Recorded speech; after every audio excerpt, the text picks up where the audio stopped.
Epic African Adventure, Dan and Destiny. All right, I'm back in the studio. I'm actually live. It's like a 10:30 p.m. Eastern Standard Time. I want to say hello to everyone. Thank you for, we crossed the 20,000 mark a couple days ago, and we're continuing to march on. Welcome to all the new subscribers. Thank you for tuning in. Talk a little bit today about what's coming up on the channel. We got a lot of cool things happening. I coming up on the 18th, 24 for 24. That is what's going to be happening. I'm going to be dropping 24 videos in 24 hours. That's right, 24 videos, 24 hours. I have so much content that I have held on to all of this time, from Nigeria, Benin, Togo, Sierra Leone, Ethiopia, Kenya, Egypt, Morocco, South Africa, and I got some other stuff coming from South Africa. I've not shared with you all the stuff from South Africa. Shout out to all of my folks in South Africa, all of my folks in Nigeria. Just looking, all of my folks in Sierra Leone. I got a whole bunch of stuff from Sierra Leone I haven't shared. Man, I mean, from last year, I haven't shared it. So I said I'm going to sit down and I'm going to put this content out here because as a part of changing the narratives about the continent of Africa, people need to see and they need to understand, because a lot of these places have the history that's been broadcast over the years has been challenging history. But when you go and you get among the people, it's just a very, very different story. I mean, it's like they tell, they'll tell you what the real deal inside of what's going on too. But it's like you get that other side of it you don't get with the mass media. So I'm looking forward to sharing a lot of good stuff, a lot of cool videos, a lot of things that you'll be like, wow, like, that has been a lot, because we put pieces of the puzzle together and little pieces of the videos in clips, but now you'll be able to see even more. I'm going to take you inside of a community in South Africa that it's really enlightening, and it sheds light on how some everyday people live in South Africa. But then at the same time, I'm going to take you inside of the Maasai village, and so I'm going from South Africa to Tanzania to all over. So anyway, so that'll be on the 18th. So be sure to subscribe, be sure to like, share, let people know what we're talking about. Obviously, a lot of content that I've shared has got some conversation going on out there in the interwebs. It is what it is. And but the thing that I've learned is that you can read a million books, which I think is fine. I read a bunch of books. If you see my library, it's very extensive.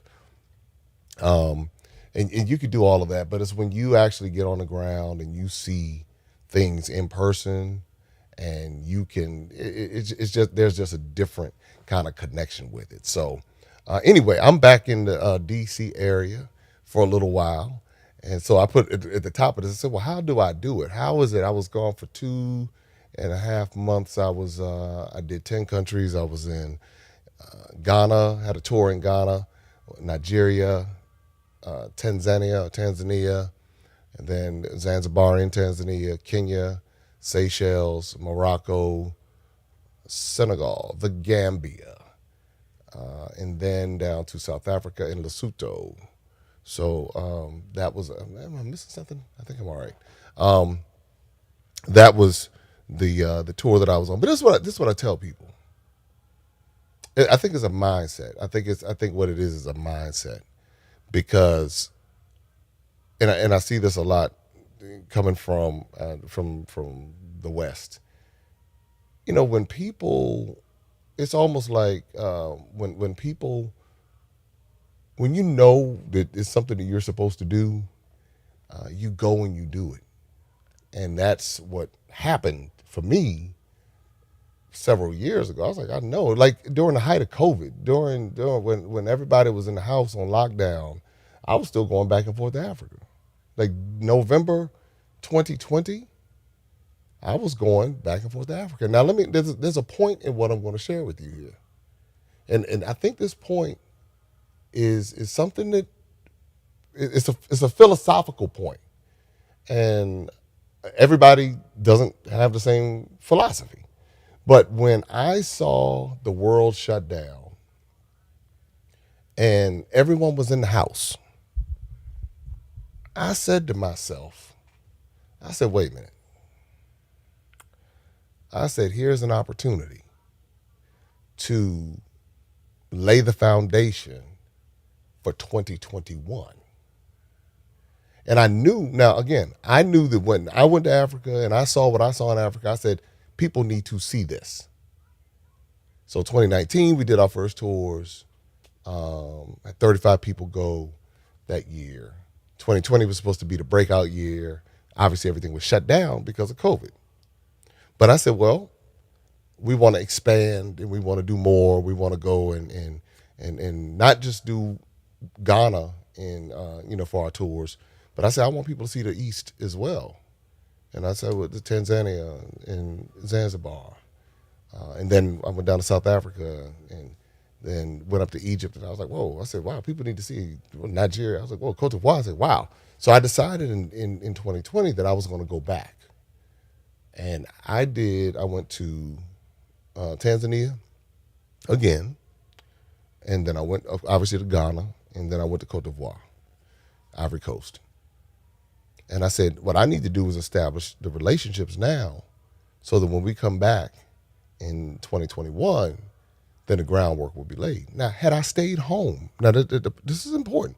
Had I stayed home, and I'm not saying everybody was supposed to be doing what I was doing, but had I stayed home, then 2021 would not have happened. And so this is a lesson I learned in 2018 when I almost canceled my trip to Ghana because of foolishness. I almost canceled the trip and was like, I'll put it off till next year and I'll get there when I get there. I didn't cancel the trip. And because I didn't cancel the trip, I had a life-changing experience. In Ghana, realized some things, put some pieces of the puzzle together, realized that I could not get all of my information from America because that I couldn't do that. And that laid the groundwork for 2019. If I waited, if I put it off, I would have gone in 2019. I would have never climbed Kilimanjaro. I would have never been to Tanzania. I would have never known that side of the world existed because COVID was coming. So that lesson in 2018, when I decided to just go through and push through it, I recognized that there are certain windows that you need to go through because timing is so important. So I knew in 2020 that there was a window that I had to go through. And that window was the window that was going to propel 2021. So because of what I did in 2020, had almost 100 people go to Ghana last year. Then now in the middle of all of this, all during this time, all during the COVID time, all during that other stuff, that's when the people still were traveling, they would say, okay, I'm going. But then what ended up happening is that people saw the results of that. And so because of that, what ended up happening was that we were able to secure even larger opportunities because they saw what we were doing. They saw that. And because they saw it, they were like, wait a minute, we want to go with this brother. We see what he's doing. But had I waited, and that's what I'm saying, had I waited, had I put it off, well, I'm going to get there, I'm doing all right with everything. Had I waited, then that window would have closed. And so past 2.5 months, I knew there was a window in 2022. I said, okay, I have a window to do this because the latter part of my 2022, what I did in 2021, now the latter part of 2022 is booked. I can't do anything because it's booked solid. We got over 500 people coming to Africa, some different parts of Africa. So what window do I have in this to go and explore to set this up for 23, 24, 25, 26 and beyond? I have a 2.5 month window to do this. And that's what I did. And so and so and so and so with the and so with this the and so what and so when that happened, the that window, I knew in that at that point in time I had to go then. And so that's what I did. I went to 10 different countries, and in going to 10 different countries, I was able to lay that groundwork moving forward. Now, here's what happened. I didn't know that there were other people watching what was going on. And because I didn't know that they were watching what was going on, I'm just doing what I do naturally. And the point that I'm trying to make to everyone in this is that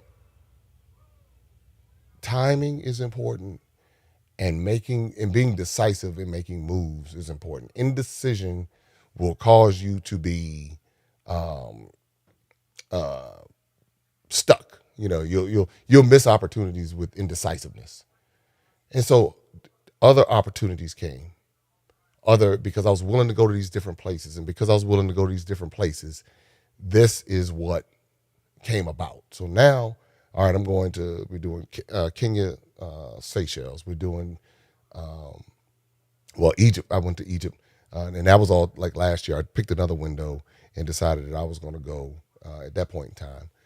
Even like October after the tour, in between the tours, I decided that I was going to go again.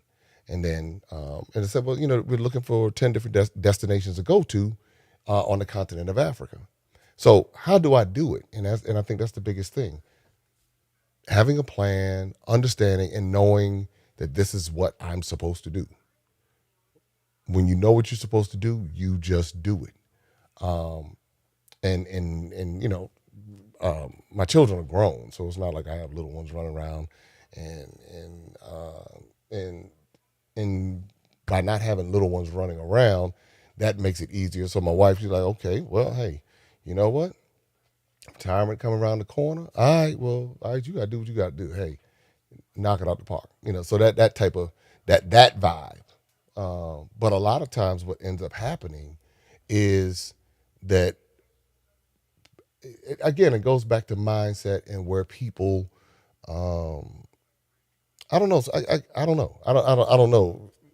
I guess everybody's not supposed to do the same thing. But what I do know is this: is that recognizing windows of opportunity in your life are key. And when you recognize windows of opportunity, or doors, you run through the doors when they open. And sometimes you can't get caught up in what other people think and how they think you should do it. And they don't, I don't know.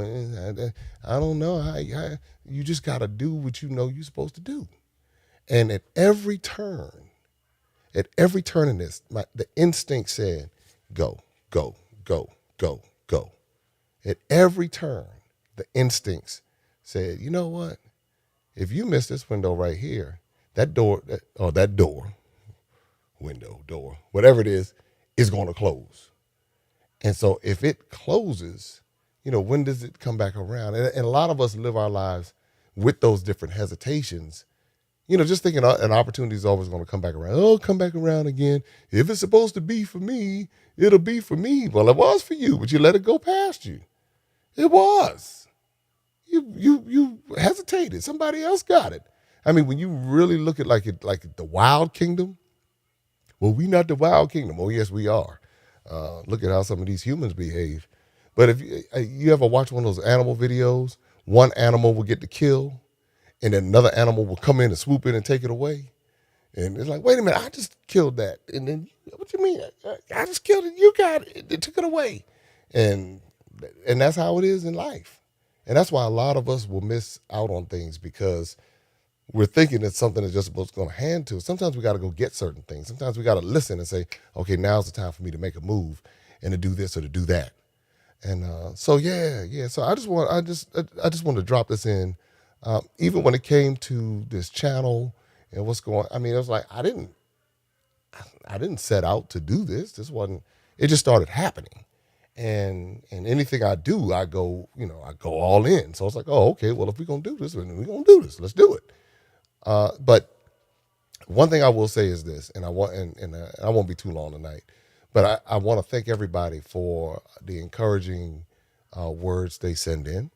I even want to thank the people who send in the stuff that just like totally is like, yo, you might need to go. You need to leave that stuff alone. But what that does is it gives me the opportunity to sharpen up as well, because all of that's a part of it. It comes with the territory.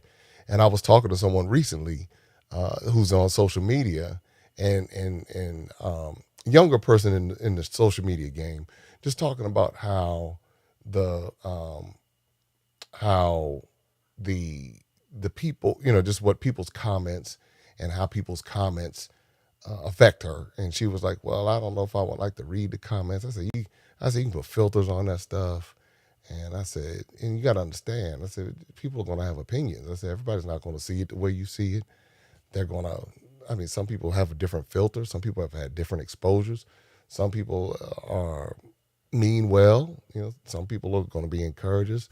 Some people just sitting there mad because you got enough courage to get on the screen and open your mouth and say something, and they wish they had that courage. So the only thing they can do is criticize, or whatever, or you might look a particular way or move a particular way that might trigger somebody to not like you. So you just got to that comes with the territory, But look at the reward. Look at how many people you can help and inspire. And sometimes it's say if you stick with it long enough, even the people who might have not initially liked you might end up start liking you just because you were consistent and you stuck with it. She was like, you know what? You're right.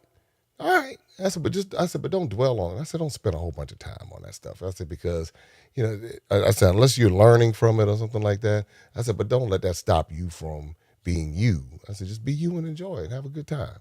And don't take it too seriously, but then take it seriously at the same time. So, but I say that because definitely want to thank everybody for helping us hit this milestone. And we're going to continue hitting milestones along the way. Continue with great content. Continue with food for thought. Continue with, obviously we kind of shoot straight with it. So I'm not afraid to deal with topics that I'm knowledgeable, and I'm not going to get up here and talk about something that I know absolutely nothing about. So some people, why don't you talk about this? Well, I really don't know anything about that, so I'm not going to talk about that. I'm not going to get up here and just pick something just to be talking about for the sake of talking about it. But again, how do I do it? Because I know it's what I'm supposed to do, and so I'm going to enjoy my time here in the U.S. I got a bunch of back and forth because I got some conferences and stuff like that. We got some more. I'll be back in Ghana. Got a tour coming up in Ghana, and then I'll be back in the States. And this is the other thing. This is another reason why I can do it. How I do it. Back in 2013, 14, 15, right in that, I used to own a car dealership that was 7 hours, a 7-hour drive away from where I live. 7 hours. 7 hours. And I would drive 7 to 8, depending, 7 to 8 hours one way and then back. So basically 16 hours a week. I would drive every week to go to the auctions because I was building the business, establishing the staff, establishing the whole thing. So I did that for a year. So me getting on a plane and sitting and flying for 9-10 hours ain't nothing. That ain't nothing, compared to that, So it's like, that's how I'm able to do it. So me getting on the plane is just like me getting on, like me driving to Atlanta or something. It's nothing. Now, if I get that long haul going over to East Africa, that could be, or down to South Africa. That South Africa is a haul too. But it is what it is. You adapt to when you know what you're supposed to do, you adapt to it, and you know that it's not forever. So I know that I'm not going to be, as far as like doing this forever. You do it, you establish the foundation, and then you are able to back out of it, and you create a system that works well so that you can create these experiences. So that's how you do it. So anyway, I just wanted to drop in a little bit today. Hope that your day is going well, and just be on the lookout for more content. I still haven't released. I got a really nice video coming from South Africa. Had a great time in South Africa. Shout out to the real South Africa. And Tuani, and I mean, the wine tasting. Y'all see me up there? The wine tasting. That was my first wine tasting. It was so cool. Sips with Soul. It was so cool in South Africa, and so many other things. Trips from Lesotho. That's going to be a part of it. I'm going to share some other video that I got. It's really cool, and then we'll double back. I got some Benin and Togo footage that we'll share. That'll be a part of 24 and 24. But I'm gonna drop a South Africa one before that because I want you all to see what a great time I had. We really got a lot of great footage and a lot of great content out of South Africa. Then when I get back to Ghana, I got some great interviews coming up. So I already got some stuff on tap that's coming your way. And I'm see if Tim Swain and I sit down again and talk one more again, see if we can have a good conversation and see who else I can bump into and stumble into in Ghana. And then from there, we're shooting a huge documentary in Tanzania. So I'll be in Dar es Salaam, and the Serengeti, and then Ngorongoro Crater, Zanzibar. I'm telling you, a huge documentary is coming out of Tanzania. So shout out to my man Jigga. So we're going to be working on that. And then what else? Got some other stuff coming. So we got some travel shows coming on the way, and working with our folks over at Urban Intellectuals. Got some stuff coming. It's really going to be cool. We're looking forward to being able to help you connect with the continent. Make sure you go to MaximumImpactTravel.com to check out what trips we have coming up. Also, make sure you pick up the Adventures of Darren and Destiny bundle. That is really cool. So you can go to their website, DarrenandDestiny.com, or bit.ly Darren and Destiny. I'll play the clip in a second. But that's the deal. How do I do it? I know what I'm supposed to do, and I do it. So what you gonna do? Do it, y'all. Do it. If you know what you're supposed to do, go do it. All right, talk to you later.